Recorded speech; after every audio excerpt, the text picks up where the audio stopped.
Dudes and Foxy Dudettes. Today we're going to have a fun video. I am going to fan cast a live action The Dark Knight Returns movie. Stay tuned because I think my pick as Batman will surprise you.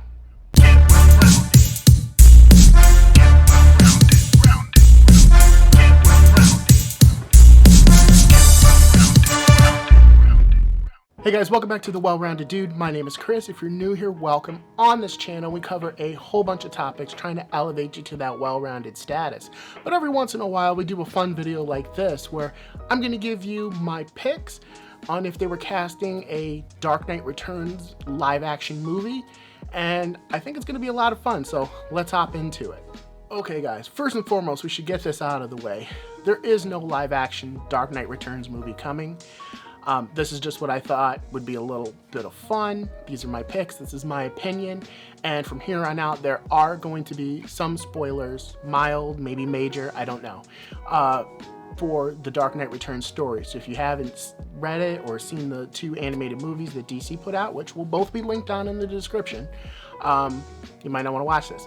But without further ado, let's get into it because I think this will be a lot of fun. So if you have not seen or read Batman The Dark Knight Returns, I'll give you a little synopsis of what the story is. It takes place a little bit in the future. Bruce Wayne has retired from being Batman. He's in his mid-50s and he's become a bit of a drunk.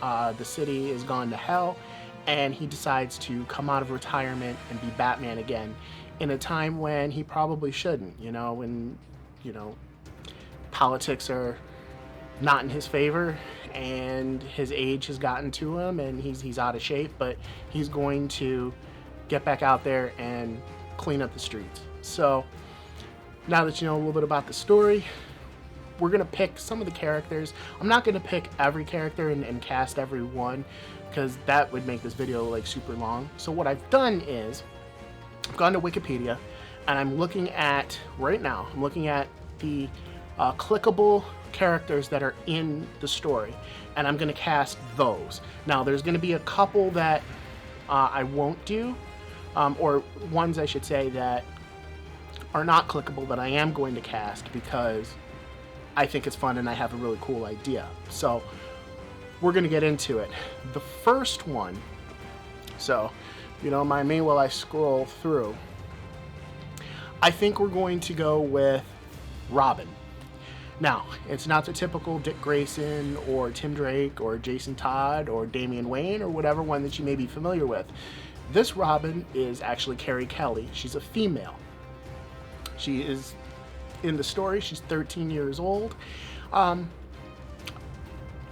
adaptations, they always change a couple of things, and I think this is one of the things that they could change.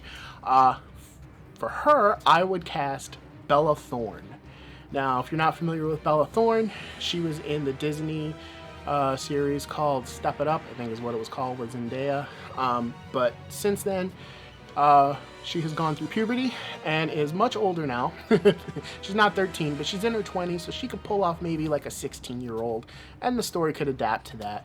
But I think it would be fun to have her play Robin. I think it would lend credence to the movie, just spice things up a little bit, and I think she would bring a good role and maybe update the role of Carrie Kelly just a little bit. But again, just my pick, but I think spicing up the Robin thing up a little bit would be kind of interesting. Next up, let's cast James Gordon, Commissioner James Gordon. Now, in this story, James is a little bit older. He's getting ready to retire. It's his 70th birthday. In this story, he does know that Bruce Wayne is Batman. As a matter of fact, he's become a drinking buddy of Bruce's. And he is not particularly thrilled that Bruce is coming out of retirement to be Batman again. And I think the perfect person to play Gordon at this age would be Sam Elliott. I'm going to throw a picture up on the screen. Sam Elliott. He looks like Commissioner Gordon. His voice, his gravitas, I think he would be perfect for it. I think he would be down to play it. Whether he would, who knows, but I think he would bring a great, that voice of his, that deep voice would be great for Commissioner Gordon. So the next character we're going to cast Again, this one is not going to be a clickable link on the Wikipedia page, but I just saw this dude in an interview the other day, and I just thought, wow, it'd be a great turn of events to have Woody Allen play Dr. Bartholomew Wolper. In the book, Wolper is kind of like a new-aged therapist that lets Two-Face and Joker out of the asylum. And while he just played kind of like your hippie doctor, or was portrayed that way in the book, I think kind of having him, kind of mild-mannered and subdued, kind of like how Woody Allen is, just kind of would be an interesting turn of events. Again, just my opinions, but I think it would be, since it's an adaptation, it'd be kind of fun. And having Dr. Wolper that way would be interesting. So for Harvey Dent and Two-Face, I would love to see it, and I don't think it'll ever happen, but I would love to see Bruce Willis play Harvey Dent. Now, in the story, and there's some spoilers coming, but Harvey Dent has been treated by Dr. Wolper. He's been released from Arkham, supposedly fully healed. He was supposed to go to a halfway house. He escapes and starts doing Two-Face crimes again. They fear that he's scarred his face, but come to find out, he has not. He just sees himself as fully scarred. So he sees both sides of his face scarred when they're not. I think it would be interesting to adapt it to where he kind of Harvey talks to Two-Face, and that could play into, Bruce Willis using an earpiece, because the rumor is that he had an earpiece to feed him his lines. I don't know if that's confirmed yet, but if it was, I think that would be interesting, an interesting development on the whole Harvey Dent Two-Face aspect of the story. I think it'd be very cool, but again, it's probably not going to happen if it, but it'd be cool. The next character we're going to cast is one that's a fairly popular DC character, but doesn't have a lot of time in the story, Lana Lang. And I would cast Bridget Monahan to play Lana Lang. Now, there's a couple reasons why. Mainly because of the character we're going to cast later on, you'll see in this video. But I like Bridget Monahan. She's on Blue Bloods, if you don't know who she is. She's perfect for this version of Lana Lang, who is kind of an activist and going on talk shows, and there's a bit of a political spin or political story that goes on with this, and I think for the little bit of time it would be cool to have Bridget Monahan. Plus, even though this is one of my favorite comic book stories, Frank Miller is the one who wrote this story, if you're not aware. I was never a fan of how he depicted older women. All of the older women and the legacy characters that are in here are kind of obese. Like, he just sees them as, like, as soon as they hit 40s or 50s, because I think most of the characters are like early 50s, mid 50s, they just became obese and extremely out of shape. And I was never a fan of that. And this would be a great way to change up that depiction. We're going to cast the Mutant Leader. The Mutant Leader is like the main baddie in the second part of the story. Again, this is a 4-part story. The Mutant Leader is the second part baddie. I would cast Vin Diesel. Now, I know you guys may be surprised. If you know me personally, you know I do not care for Vin Diesel at all. But I think he would make a good mutant leader. There's very few lines. It's just mean looks and muscles. That's all he pretty much is. And in the story, he's one of the first fights after Two-Face that Batman has and loses, and then comes back and beats him to a bloody pulp. So I think it would be perfect to cast somebody who is a lot younger, but in shape and can pull off that mean stare.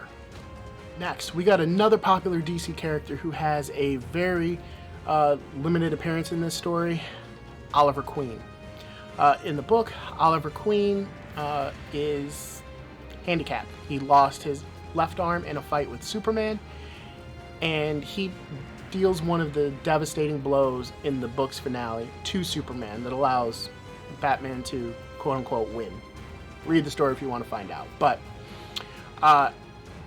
I thought about this for a long time, of like who could play Oliver Queen, who would be a good elderly Oliver Queen, and I couldn't get Stephen Amell's performance in that episode of Legends of Tomorrow out of my head. With the makeup, I think they should use him. I think they could even do a better job than what they did on Legends of Tomorrow.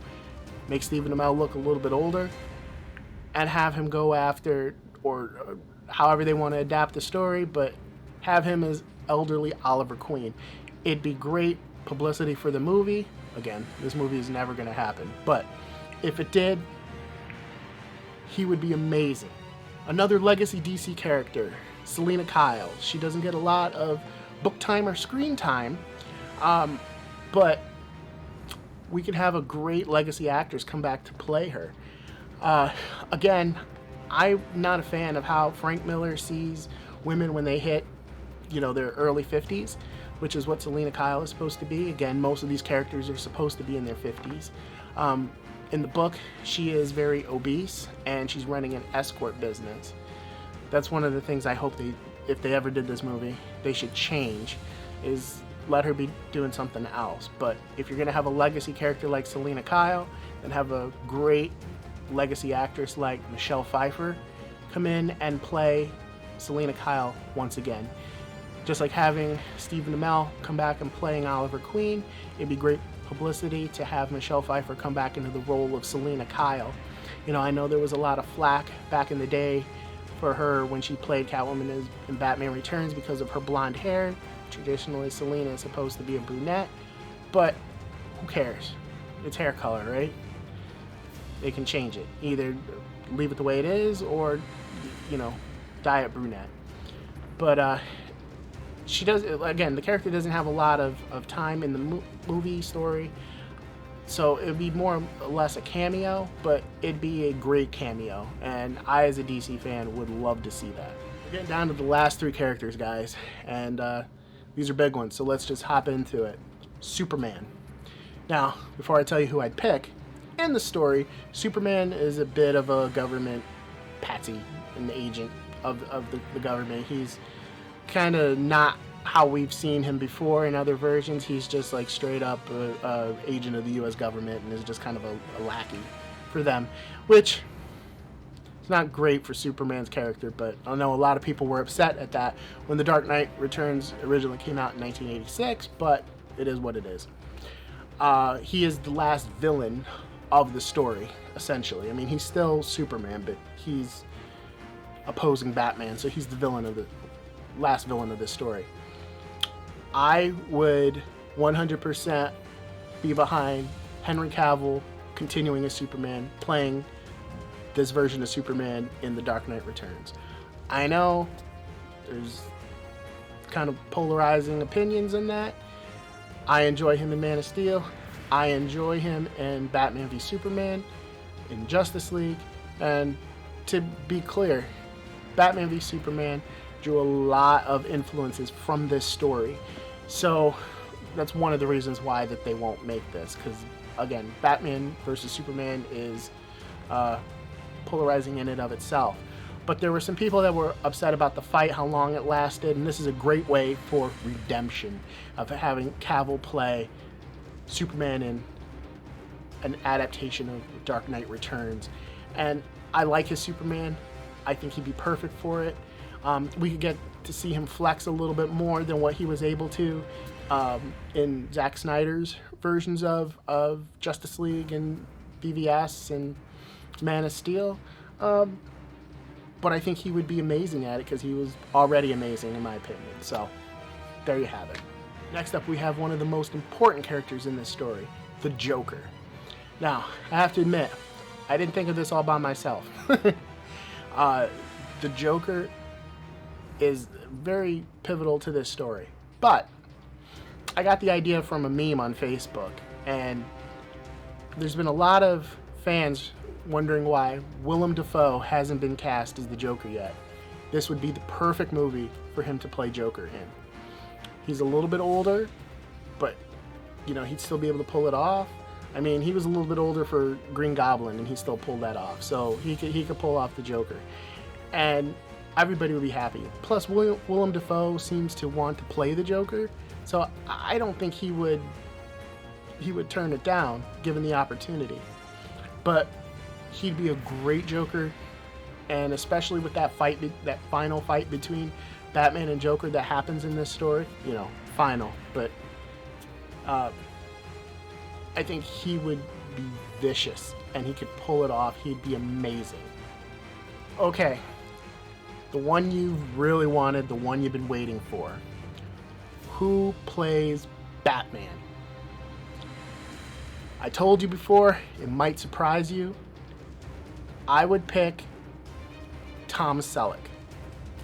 Now, if you're a millennial, you may not know who Tom Selleck is. Magnum P.I., which shame on you if you don't know who Tom Selleck is, but he's got the build for it.